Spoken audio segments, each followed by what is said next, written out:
السلام عليكم ورحمة الله. النهاردة إن شاء الله هعمل صينية الكشري الأصفر بالبيض المدحرج. علشان أسلق البيض الأول وما يفرقعش مني أثناء السلق. دي معلومات لسلق البيض، إن أنا أكون جايبة البيض لو كان في التلاجة بطلعه ياخد درجة حرارة الغرفة. بعد كده بحطه في ماء بارد، واحطه قبل ما اعلق عليه. احط معلقه من الخل ومعلقه من الملح. بعد كده بعلق عليه، النار تكون هاديه ما تبقاش مرتفعه. ليه هاديه؟ علشان البيض ما يقعدش يتحرك ويخبط في بعضه ويتكسر. كده طريقه السلق المظبوطه ان شاء الله، مفيش بيض بيفرقع ولا اي شيء. لعمل الكشري بحط انا لكل كوبايه رز عليها نص كوبايه عدس. انا هعمل كوبايتين رز عليهم كوبايه عدس. لعمل الكشري المفلفل بجيب صينيه فيها ماده دهنيه زيت على سمن، وعندي الكشري مغسول ومتنضف وحطاه في قلب المصفى علشان ما يبقاش فيه ميه تطرش عليا عند التحمير. وببدا احط الكشري ياخد تشويحتين. بقلب في الكشري المادة الدهنية دقيقتين 3 علشان الكشري يتغلف كله بالمادة الدهنية، فبيبقى مفلفل بعد الطهي ان شاء الله، بيبقى جميل جدا فلفل وكويس. اقلب تقلبتين،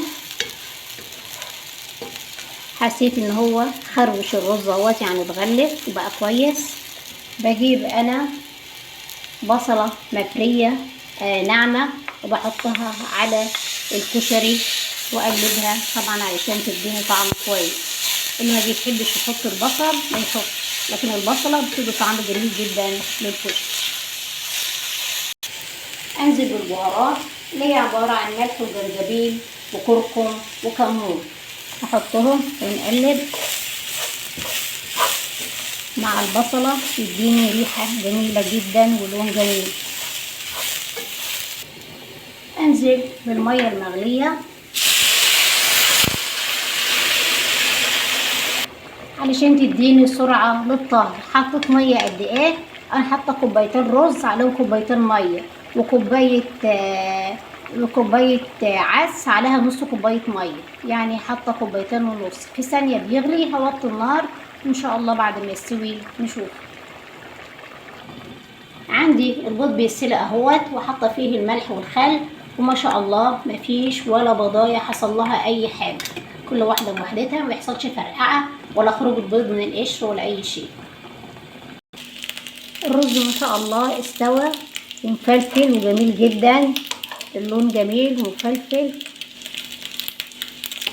دي طريقة عمل الرز او الكشري المفلفل. بالنسبة للبيض المدحرج السلق وقشرته ما شاء الله جميل جدا، مفيش ولا واحدة طالع منها اي حاجة ولا مفرقعة.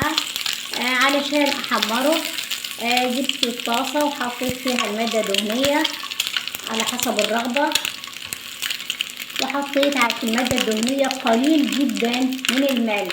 الملح لما بحطه على اي حاجة عايزة احمرها ايا كانت عمرها ما تلزق ابدا في الطاسة.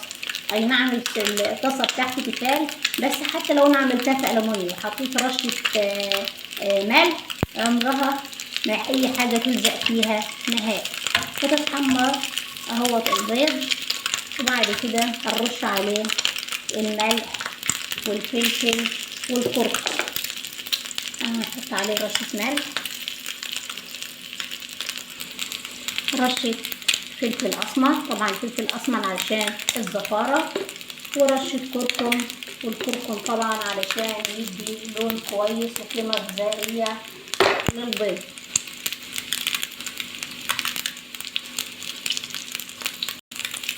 النار طبعا هي متوسطة مش نار عالية، النار متوسطة يتحمر من جميع الجهات ويديني لون كويس.